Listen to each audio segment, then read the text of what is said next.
Hi everyone, welcome back to another episode of Tech It Simple.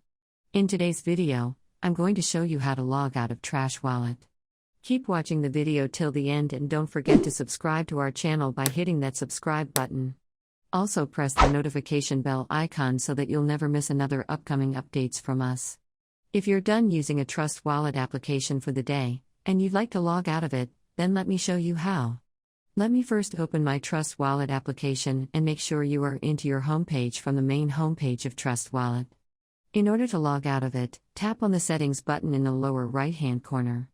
This will open up your Settings menu. Tap on the Wallet option at the top and right where it says Main Wallet. Tap on the Info button. This will take you to this page over here. Before logging out of your Trust Wallet account, first, make sure that you back up your recovery phrase. Tap on Show Recovery Phrase and tap on I Understand the Risk. Tap Continue, and on the next page, your recovery phrase will be displayed. If you log out of your Trust Wallet without copying those recovery phrases, you won't be able to get back into the wallet again. You will lose your funds and won't be able to access to your wallet. So in that case, tap on the Copy button. Copy all of the phrases and store it somewhere else safe. Once you copy the phrases, go back and make sure that you are in this page over here. In order to log out, simply swipe your wallet towards the left-hand side, and in the pop-up that asks you if you want to delete this wallet, tap on Delete. Now to log it back again, you can go ahead and paste in the recovery phrases that you just copied.